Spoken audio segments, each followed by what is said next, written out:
Saludos cordiales. Hoy vamos a tratar un tema que es de suma importancia para el país y el mundo, diría yo. ¿Por qué razón?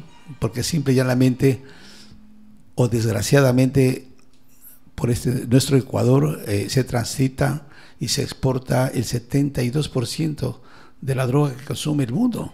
Es increíble. Así es que este día domingo, 13 de abril, vamos a elegir entre dos opciones. Como decía Fernando Villavicencio, o la patria o la mafia. Así es que nosotros consideramos que es importante dar un detalle sobre el tema del debate y queríamos saber si es que en alguna medida el debate influye como para que alguien se decida a escoger. Sin embargo, hay análisis donde dicen que la influencia es apenas de un 5%, pero en este momento, donde esta tercera vuelta, digo yo tercera vuelta porque los dos ya se van enfrentando 3 veces desde la elección anterior, por eso es que esta primera vuelta resultó ser como una final. Los espacios que tenemos para escoger es apenas 10%, lo cual la lucha es hombro a hombro y la ganancia será, qué sé yo, con una nariz o una cabeza, pero es gravitante en este momento saber escoger por quién votar o por quién elegir. En ese debate en alguna medida se vio la personalidad de cada candidato, su preparación, su forma de manifestar, digamos, la política. Eso nos sirve para nosotros darnos cuenta que realmente en este tipo de formato que tienen los debates no nos dejan o no nos permiten ver el fondo o el plan de gobierno que tiene cada uno, sino solamente los momentos de impresión que por lo regular el marketinero le prepara al candidato y le dice: tú tienes que responder esto y punto, no importa lo que te diga el otro, porque así es, ellos están jugando con los sentimientos más que con la razón. Así es que sí, esto ha sucedido hasta ahora y yo creo que nosotros tenemos que este 13 de abril decidir, ¿no? Ya digo, el debate dejó un sabor agridulce, pero pienso que además sirvió para esas cosas. Sin embargo, desde el 9 de febrero hasta hoy han sucedido varios acontecimientos que vale la pena, ¿no?, enumerar. Por ejemplo, el primer caso, el tema de la desdolarización, que lo planteó dos asambleístas, la señora Paola y la señora Gisela Garzón, que entiendo yo puso en apuros al movimiento en tal y lógicamente la gente también preocupada, dado que el dólar es el bien más preciado que tenemos en el país. Encuestas dicen que el 95% están de acuerdo en que el dólar debe seguir en manos de los ecuatorianos. Segundo, los grupos de presión que ha propuesto la señora Luisa, es decir, el señor Correa, con el nombre de gestores de paz, que no es más que una especie de control en los barrios de esta gente que va a recibir un sueldo y que de pronto llevará la información al gobierno central. Tercero, un asunto que parece que también pegó fuerte en el ambiente fue el caso Ligados. El caso Ligados, que ustedes conocen, manejados por ex miembros del Consejo de Participación Ciudadana. ¿Qué es lo que sucede? Que estaban manejando con el afán de imponer sus autoridades que les puedan ser serviles a ellos. Y cuarto punto, que me parece también importante, es reconocer al régimen dictatorial y autoritario de Maduro, que lógicamente nos pone a nosotros en sobreaviso de lo que podría venirse para después. Y hay otros temas más que en todo caso yo creo que eso los podemos seguir analizando. Sin embargo, me gustaría que Yalma nos conteste una pregunta que dice más o menos: el fenómeno de Daniel Noboa, a pesar de representar un partido poco conocido, o sea, nuevo totalmente, ha logrado llegar a la segunda vuelta. ¿Es un voto de esperanza o de castigo o de pragmatismo? Por favor. Buenas tardes a todos. Patricio, gracias por la invitación. Iván, un compañero de la tertulia en este momento. Tú has hecho un análisis sobre lo que significa el día 13 de abril para los ecuatorianos, en donde nos jugamos una carta muy importante que tú lo evidencias identificando como la democracia, o yo diría la democracia y la tiranía. Tú decías el narcotráfico o la patria. O la patria. Cualquier forma de similitud, obviamente que te pone a pensar qué es lo que podríamos nosotros escoger, y las personas decentes obviamente escogerían, o sea, la patria o la democracia, y no van a escoger la tiranía ni tampoco el narcotráfico. Sobre lo que tú mencionabas como una pregunta para poder un poco llevar a cabo esta conversación respecto a si el joven presidente que ahora tenemos, Daniel Noboa, ha hecho el esfuerzo adecuado como para poder sobrellevar lo que le ha tocado en el periodo que ahora está ejerciéndola como presidente.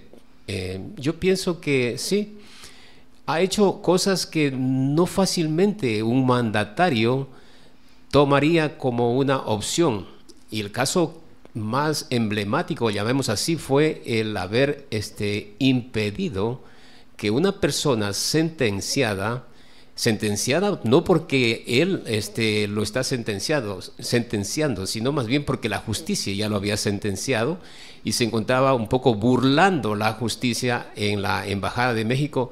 Él tomó una decisión que no cualquiera lo podría hacer. Entonces eso hace ver que hay determinación para poder impedir que ese tipo de actos se hagan realidad, se hagan una norma, como ha sido en la parte anterior. Entonces eso es algo muy bueno de resaltar del presidente Daniel Noboa.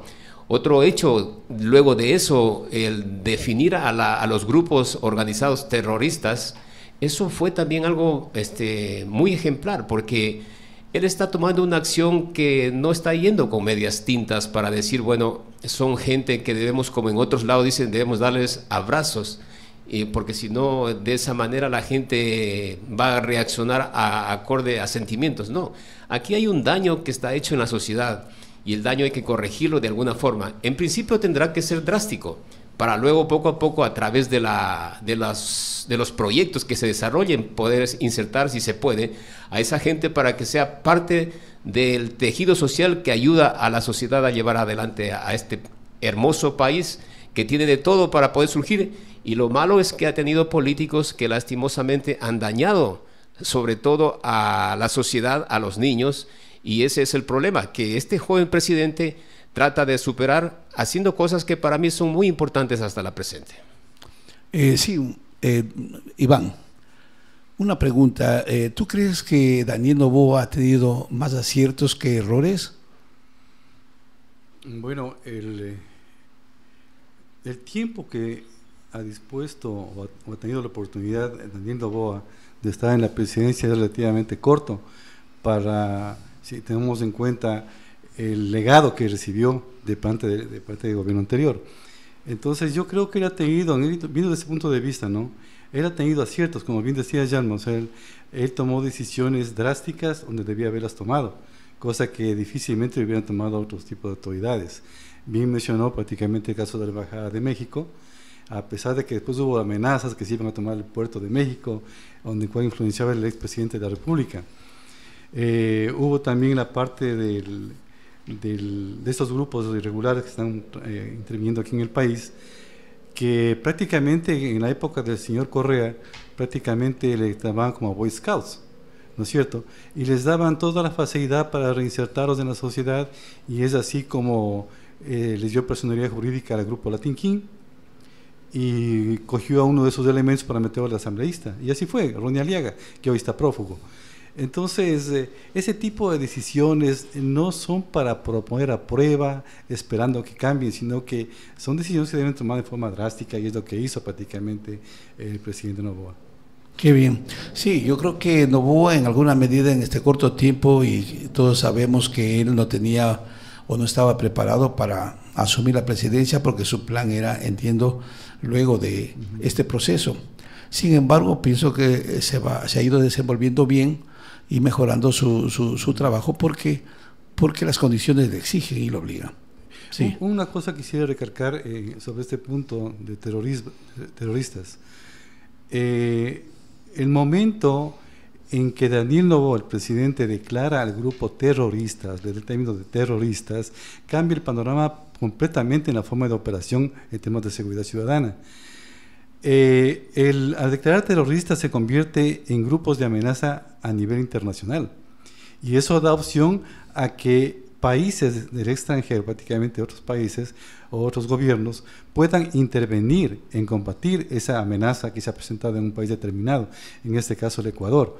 Entonces, el hecho de que vengan ayudas del exterior no es que, como algunas personas he escuchado, que se está dando paso a la intervención extranjera. No es así. Esto es un tema, una amenaza a nivel internacional, y por tal se cataloga como o se da la facilidad para que otros gobiernos puedan intervenir, claro, con autorización del país afectado, ¿no es cierto? ¿Qué es lo que ha estado pasando prácticamente? Claro, mira, Yalman, y una pregunta, ¿tú crees que a Luisa le está afectando la participación, en este caso del prófugo de la justicia, Rafael Correa, cuando él interviene con sus tweets, cortando, informando o anulando lo que ella dice? Tu pregunta respecto si le afecta a la candidata, claro, a la candidata Luisa González, el hecho de que Rafael Correa sea el que mueva los hilos para que ella se exprese, es por supuesto que sí. ¿Por qué digo esto? Porque todos conocemos, al menos los que hemos transitado durante unos 20 años acá en el país, cómo fue el gobierno de Rafael Correa. Y el gobierno de Rafael Correa fue el gobierno de alguien que estaba ensimismado con un poder absoluto, que pensaba que su voluntad era la ley y él era el poder. Alguna entrevista que le hicieron, él decía que era el jefe de esto, jefe del otro y jefe de todo. Entonces, con ese pensamiento, cuando salió, él pensó que podía volver inmediatamente. Entonces era algo nomás temporal. Pensaba que era temporal, pero le salió la jugada checa cuando su vicepresidente, el señor Moreno, cambió toda la historia. Y gracias a él, no porque yo tenga algo que ver con la Revolución Ciudadana, pero gracias a él todavía tenemos oportunidad de respirar el oxígeno en un país libre, que es lo que tenemos ahora. Entonces, claro, que le afecta a ella, no sé si decir que le afecta, porque es una consecuencia de lo que significa el partido de ellos. Es decir, ella lo que hace es decir lo que el otro le pide que diga, y haga lo que le pide el otro que diga, porque quien gobierna aquí, para todos no creo que es ninguna noticia, el que maneja los hilos de esta organización llamada Revolución Ciudadana RC5 es Rafael Correa y todos sus acólitos. Entonces, ¿Cómo te explicas entonces que tenga tanta votación? Sí, ¿cómo se explica? Se explica quizá a través de cuántas sabatinas la gente creyó a esta persona. Yo te digo, personalmente, cuando él se postuló como candidato allá por el 2006, algo así, sí, yo observaba a todos los que se presentaban para poder participar en ese entonces. ¿Y qué hacía el candidato Correa? Utilizaba justamente una correa como una forma de expresar su poder, el que no estaba dispuesto, según él, a tolerar nada y que con él todas las cosas iban a cambiar. Veía fuerza porque era un candidato joven. Entonces la gente creyó. Yo podría decir que tenía escepticismo, pero no, tenía mis dudas y yo nunca voté por él. Cuando se presentó en la candidatura contra Noboa mismo, pero el padre, yo voté por él, por Noboa, porque no me causaba una buena impresión, veía mucho narcisismo en esta persona, creyéndose que era la última limonada del desierto. Entonces, siempre tuve mis dudas y el tiempo me da la razón. Una persona de esa naturaleza no está apto para gobernar ningún país, porque prima sus intereses personales sobre cualquier otro interés de la sociedad. Sí, así es. Y yo debo reconocer que sí voté por él la primera vez. Y créeme que me costó un tiempo largo cambiar de parecer, empezando porque cuando el Comecheques fue descubierto, justamente el ministro de Deportes se comió los cheques el ayudante porque era producto, digamos, de una coima. Entonces empecé yo a dudar y digo, bueno, ¿qué está pasando? Y luego vino el tema de Patiño sobre el negocio de los bonos y una serie de cosas que venían una tras otra, y inclusive él, yendo a visitar, dice, yo voy a la cárcel a visitar a mi amigo. O sea, él consideraba que él se consideraba un ciudadano común, y no es verdad, él era el presidente. Así es que su presencia influía en los jueces, influía en los guardias, en la policía, en todo lado. Yo creo que sí, el señor tuvo realmente, ¿qué te puedo decir?, tantos errores o fallas o actos delictivos que hizo que la gente vaya dejando de creer. Yo, bueno, no me demoré mucho y realmente sí. Lo que sí te puedo decir es que es un proceso un poquito largo cuando uno ha votado por alguien y sabe que ha cometido el error y no lo quiere aceptar. Pero mira, Patricio, lo que acaba de mencionar Yarma, Lenín Moreno, ¿no? Lenín Moreno dijo, él cambió. O sea, el proyecto que era inicialmente y por el cual la gente votó por Rafael Correa, no se cumplió. Y eso se da cuenta prácticamente el compañero de fórmula que era Moreno. Él dice, no, él ya quería perpetuarse en el poder, o sea, ya cogió lo que marca el Foro de Sao Paulo. Entonces, él se da cuenta de eso y reacciona y dice, no, yo no voy a apoyar eso. Ahora, sí sería bueno que la ciudadanía en sí, para conocimiento de todo este proceso, vea en el internet lo que es el Foro de Sao Paulo, ¿no es cierto? Ahí establece todas las normativas que deben cumplir estos presidentes que llegan a ser parte de este socialismo del siglo XXI, donde está Venezuela, Bolivia, Ecuador, bueno, estaba Ecuador todavía en eso. Entonces ahí establecen los lineamientos que debe tomar el presidente en el momento que asuma el poder. Y son muy claros los lineamientos. Ahí lo dice, deberás cambiar la Constitución. De entrada, cambiar la Constitución. ¿Qué hizo Rafael Correa? Cambiar la Constitución. ¿Qué hizo Evo Morales? Cambiar la Constitución. Todos han hecho lo mismo. O sea, todo está marcado el seguimiento del proceso. Entonces, no es que si viene Correa y se inventa, no. O sea, hay una carta a seguir, hay un formulario a seguir. Y eso está enmarcado en el Foro de Sao Paulo. Sería bueno porque eso es público. Uno ve y baja del internet y está todo marcado. Le dice, debes controlar a las autoridades. Controla a los periódicos, controla a la iglesia. Todo está marcado lo que debe hacer el presidente socialista para someter al pueblo. Y en resumen, lo que busca el socialismo del siglo XXI es mantener dos estados sociales: el Estado que está en el poder y la gente pobre. Y ellos lo han dicho públicamente y abiertamente. O sea, no podemos permitir que la gente pobre suba a ser parte de la clase media, porque se vuelve derechista. Así es. Mira, yo quiero preguntarles algo que me parece importante e interesante. El señor Arauz ha dicho en X que tiene identificado a todas las personas que trabajan en el CNE, a todas las personas que dirigen y manejan el tema de la elección que es para el día domingo. Y eso suena como amenaza realmente. Y nos pone preocupados cuando dicen que si no ganan van a salir a las calles y van a protestar y todo. O sea, no van a aceptar definitivamente un resultado popular. Ellos están con toda la necesidad, diría yo, de tomarse el poder porque ya no les queda otra alternativa. Entonces, la pregunta es, ¿cómo influye el medio en la participación ciudadana y en la decisión del voto? ¿El medio te refieres a la...? El miedo. El miedo. No, sí, no el medio, sí, perdón.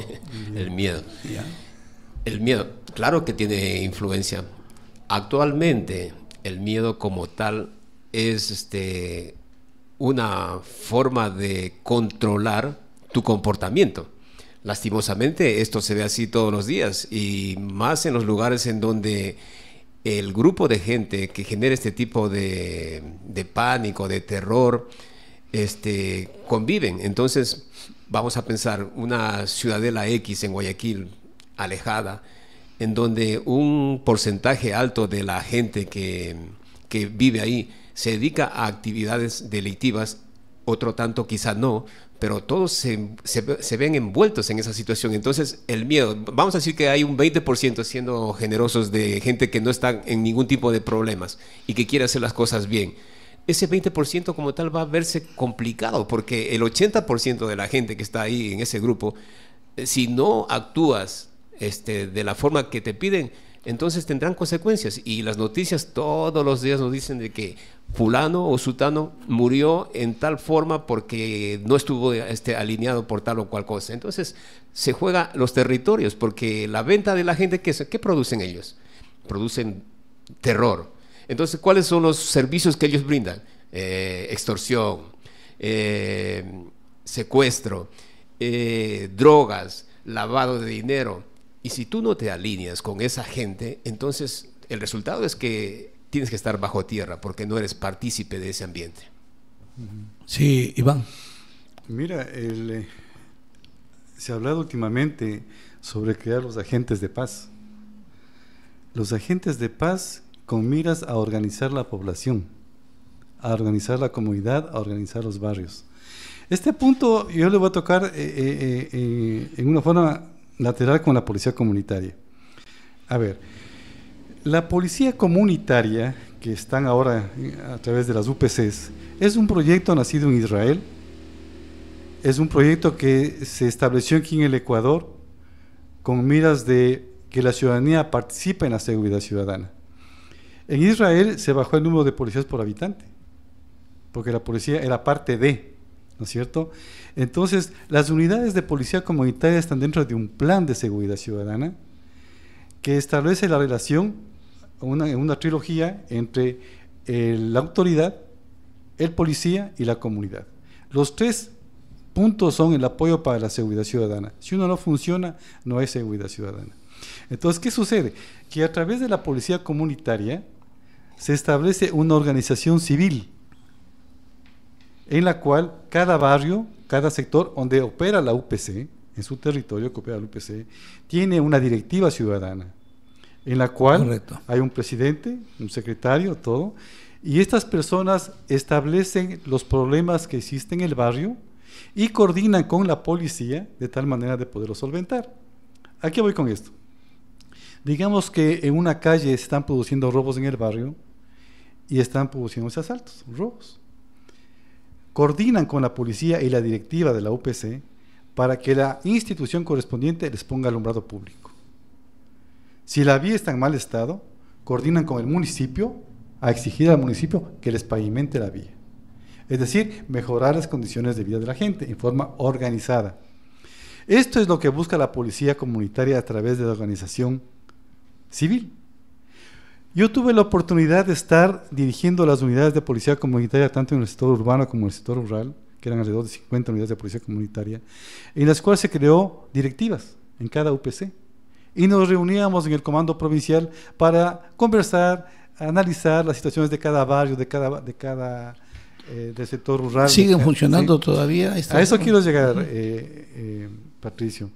Entonces, se crearon estas organizaciones, hicimos, me acuerdo una vez, un desfile de todas las unidades de policía comunitaria, es decir, se ligaba la relación comunidad-policía, se ligaba la relación. Y había un desfile que parecía el desfile de la 3 de julio, no sé si se acuerdan, no me acuerdo bien el año, parecía un desfile de la 3 de julio con carros alegóricos, y la gente era entusiasmada con la policía, todo, y se desfiló. Pero ¿qué pasó? Hubo esta organización y llegó el gobierno de Rafael Correa. Entonces, lo distorsionaron todo, lo echaron a perder todo, porque a ellos les interesaba más que se maneje, en ese entonces eran se me va el nombre. Los del picnic, dices tal. Ellos decían, los del picnic, cuando les no. descubrieron a grupos, digamos, ciudadanos de correísmo que estaban entrenándoles ahí en no, ese era otro. o sea, ese es otro grupo. A ver, es otro grupo porque ese es el inicio, más ellos formaban los frentes de defensa de la revolución, que tenían Eso, un nombre, ¿te acuerdas? Correcto, ya, sí. Ya, esos frentes de defensa de la revolución ciudadana dieron más prioridad a eso que a la organización civil en miras de la seguridad ciudadana. Los comités de defensa de la revolución, exactamente. Ellos dieron prioridad a crear en los barrios los comités de defensa de la revolución y no dieron prioridad a esta organización, que no tenía fines políticos. Así como funciona en Venezuela, digamos. Simplemente apuntaba a mejorar las condiciones de vida de la gente. Y que la gente en sí, como ciudadano, se incorpore en la vida política y en la toma de decisiones. porque no solamente se puede utilizar a la comunidad a que vote y se retire del espacio. La comunidad debe ser partícipe de lo que hace la autoridad, lo que hace el prefecto, lo que hace el alcalde. Y lastimosamente eso pasa en nuestro país y a nivel nacional. Se elige el alcalde y nos vemos la próxima elección con el nuevo alcalde. Correcto. ¿No es cierto? Entonces eso es lo que queremos cambiar a través de este proyecto. Una pregunta, Yalman. ¿Existe riesgo de fraude electoral el día domingo? Según el contexto actual, ¿no? O sea, cómo estamos, cómo nos encontramos, con las amenazas y con todas estas cosas, con un CNE que no garantiza realmente nada serio, que garantice, digamos, que o podamos confiar en ellos. Bueno, el riesgo como tal existe, siempre ha existido, porque más allá de que esta sea una elección definitoria de la realidad de nuestra sociedad, yo tengo que decir aquí que el tema del quién cuenta los votos es el que pone al candidato. Es una alegoría que se utiliza durante todo el tiempo y quizás lo hemos aceptado. Entonces te esfuerzas haciendo la tarea, haciendo tu tarea como candidato, presentándote, generando propuestas, etcétera, siendo una persona confiable, preparada, honesta y lo que tú quieras. Pero resulta que llegan los votos al lugar en donde se cuentan y de repente tú no eres la persona indicada porque hay otras personas que están direccionadas de antemano. Esto ha pasado desde hace mucho tiempo y hay hechos palpables. Sin embargo, la sociedad no se ha preocupado, no nos hemos preocupado, no hemos alzado la voz como corresponde, porque si es un proceso que está mal desarrollado, deberíamos todos preocuparnos, porque ¿qué ganamos nosotros aquí teniendo elecciones como tal si otras personas son las que eligen? ¿De qué hablamos de democracia cuando X número de personas son los que van y sufragan y otro es el que pone el candidato? ¿Será que los partidos políticos no hacen la función que deben hacer? Tú dices que hay riesgo. Claro que hay riesgo. Y lo han evidenciado los diferentes partidos políticos con las actas que han sido adulteradas, con ciertos papeletas que se han encontrado en diferentes lugares. Entonces, existe el riesgo. Y claro, tú dices... y eso podrá favorecer la balanza al candidato que en este caso no se querría que gane, en este caso la Revolución Ciudadana. Claro que va a favorecer si que no se controla, pero ahí está la presencia del gobierno como tal de impedir que eso sea así, porque tiene todas las herramientas para poder hacerlo. Si se deja quitar el queso, el ratón cuando lo tienes, ya es culpa tuya, porque en este caso nadie puede hacer más que la persona que en este caso está en el gobierno, precautelar los intereses, y no digo porque vaya a ser el fraude a favor de él, sino que permita que la realidad del país como tal se exprese y lo que sea, pues que sea. Así es. Mira, yo creo que en este momento la gente tiene que ir a votar y entiendo que serán motivados, no sé, por la obligación, por la ley. ¿Tú crees que es necesario realmente que sea obligatorio votar? ¿O crees que mejor debería ser opcional? Es decir, que vaya a votar la gente que en algún momento realmente le interesa el bienestar del país. Porque a veces la gran masa no aplica esa cultura política y realmente se mueve más por emociones que por cuestiones reales, ¿no es cierto?, de cómo actúa el candidato. Entonces yo creo que esa sería una incógnita que quedaría, digamos, para lo posterior. Sin embargo, yo digo, la gente tiene que ir por una obligación legal. ¿No hay otra motivación o sí hay otra motivación aparte de eso? Te pregunto, Iván. Mira, voy a dar la opinión que he escuchado de muchas personas. O sea, a ellos les interesa solamente el papelito de que ha ido a votar, porque si no, no puede ir a hacer gestiones públicas. Y por conseguir el papelito van y votan nulo o no les interesa quién sea el candidato, en gran porcentaje. O sea, no hay el voto pensante y el voto responsable, eso no existe. Entonces aquí prácticamente es cuando hacen su agosto los populistas, porque dicen, no, yo te doy la camiseta, ven acá. Lo que denunciaron últimamente en las votaciones. ¿Qué pasaba? Y eso esa práctica la hicieron en una federación de aquí de Santo Domingo, que prácticamente invertían $100 por cada voto, ¿no es cierto? Tenía que tomar la foto de lo que había votado a favor de un ex candidato, dirigente, y afuera presentaba la foto y decía, bueno, aquí está, toma tus $100. Entonces, si más o menos invertían $10,000 en este tipo de irregularidades, prácticamente sería electo y recuperaban la inversión a corto plazo. Entonces, esto se quiso aplicar a nivel de país y hubo denuncias al respecto. Entonces, ¿qué pasaba? Les daban creo que $20, algo así, pero presenta tu voto. Mira, sí, me parece interesante. El día domingo vamos a escoger el futuro del país, realmente. Y a mí, en lo personal, considero que es importante ir preparado, consciente de que ese voto tiene que tener un valor fundamental para el futuro del país, para la familia. Y sí, mira, Patricio, yo creo que para todas estas cosas, no sé si comparten este criterio, pero el hecho de querer a un país, el hecho de ser responsable por el futuro de un país, eso viene marcado desde la formación de las escuelas, es la educación. O sea, si a ti desde el comienzo de la escuela no recibiste una educación, me acuerdo, en la misma que recibimos educación cívica, ¿no es cierto?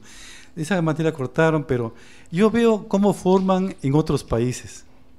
Comentaba con Patricio justamente hoy en la tarde la educación en Japón. En Japón a los niños hasta el 4º año, ¿qué les enseñan? Juegos, a jugar, a divertirse, pero a respetar a las personas adultas y amar a su país, básicamente. Y eso se les mete en la cabeza. Y a ciertas otras cosas más que se les va metiendo, lo que decía justamente, si en Japón alguien se olvida el teléfono, una mochila en el bus, esa mochila permanece ahí, nadie la toca. Si uno se olvida en un restaurante un teléfono celular, eso permanece ahí, porque ellos se metieron en la cabeza que si esta cosa no está ahí, eso tiene dueño, es de alguien, y no hay por qué tomarlo. Entonces, ¿y qué es Japón ahora? Entonces, yo lo que digo es que todo está en la formación inicial. Querer enderezar a estas alturas a una persona chueca que se ha formado mal desde el inicio, no, nos ganamos un enemigo. Entonces, si queremos cambiar el país, queremos cambiar como nación, queremos progresar, tenemos que atacar a la fuente inicial. O sea, ¿qué tipo de personas estamos formando? Así es. Así es. Yo creo que, compañeros y amigos, creo que me gustaría escuchar una reflexión, la última para el día domingo. ¿Qué aconsejan ustedes a los que van a ir a votar y qué esperamos nosotros de ellos? Por favor, Yalma. Sí, gracias, Patricio. Es importante analizar estos temas. Yo lo que diría es que ahora mismo tenemos un ejemplo. Tenemos la libertad de poder conversar entre tres y no haya alguien que te lo impida hacer. Esa Correcto. libertad como tal no la tendrás en el caso de que tengas un gobierno autoritario, tiránico, en donde tú seas subordinado a lo que te dice la otra persona. Esa libertad se la defiende hasta con la muerte, porque la libertad no es algo que tú dices porque nací y ya soy libre. No, la libertad se la pelea todos los días. Trabajas. El estudio es fundamental, como decía Iván, y es ahí donde debemos nosotros hacer mucho más énfasis. No es tarde para nuevamente recomponer, como decía Iván, un árbol que aparentemente está torcido. Hay muchas estrategias que se pueden aplicar. El efecto del padre al hijo y del hijo al padre como tal se aplica, pero hay que tener una estrategia y características claras para poder sobrellevar esto. Yo estoy convencido, como quien más, de que el estudio es la base fundamental para poder cambiar cualquier sociedad. Correcto. Si nosotros no ponemos énfasis en eso, claro, estamos condenados a un fracaso. Y lastimosamente nosotros, hace unos 20 años y un poco más atrás, quizá unos 30 años, las cosas ya no fueron como se esperaba que fuera. La rigurosidad en el estudio es fundamental. No cualquiera puede ser un ingeniero, y no porque no lo merezcan, pero los que son ingenieros tienen que demostrar que son ingenieros. Igual forma, los que son abogados, igual, o los que son contadores, lo mismo. Aquel que quiere ser un marxista, a mí me gustaría ser un marxista, pero no tengo esa capacidad y por ello no lo puedo ser. O un buen futbolista, o un buen boxeador, o un buen comunicador. Todo tiene preparación y todos tenemos dones para poder llegar a donde queramos en función de lo que las habilidades tenemos y lo que Dios nos ha prodigado. Así que cada uno tiene su espacio en esta tierra para contribuir, pero lo puedes hacer cuando tienes libertad. Si estás en un estado tiránico, por más virtudes que tengas o sociedad por más preparada que tengas, estás sometida al fracaso, y eso es lo que debemos impedir el 13 de abril, y estamos a una puerta de hacerlo. Ok, bien. Iván. Sí, Patricio, justamente concuerdo perfectamente con lo que se llama. Mira, ya nos ponen en la vida el ejemplo de otros países. Estamos viendo lo que pasa con Venezuela, estamos viendo lo que pasa con Bolivia, estamos viendo lo que pasa con Nicaragua. O sea, estamos viendo, no es que es algo oculto. Estamos viendo lo que pasa ahora en Turquía. Turquía se está independizando del socialismo. Hoy día es una protesta general en el país y está dejando el socialismo a un lado. Entonces, estamos viendo lo que pasa. No es que queremos experimentar algo nuevo, no. Estamos mirando lo que puede pasar. Entonces, yo lo que les digo es que, por favor, ante tanta información que existe a través del Internet, el Facebook y tantas plataformas más, que escuchen, observen, analicen y piensen antes de dar su voto. Bien, amigos, ha sido un aporte muy importante e interesante el que ustedes han hecho, no solamente para este medio, el Quijote Digital, sino para la ciudadanía en general.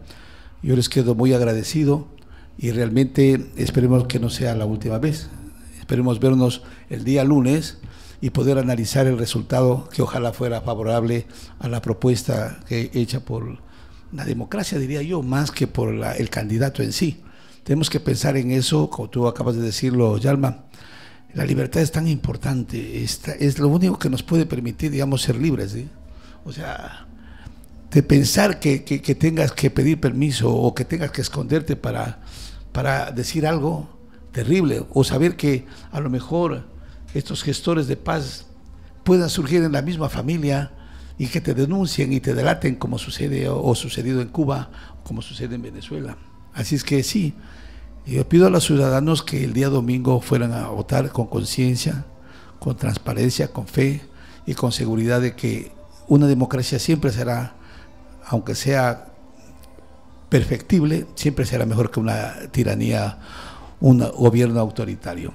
Muchas gracias y realmente agradecido por la presencia de ustedes. Gracias. Gracias, Patricio.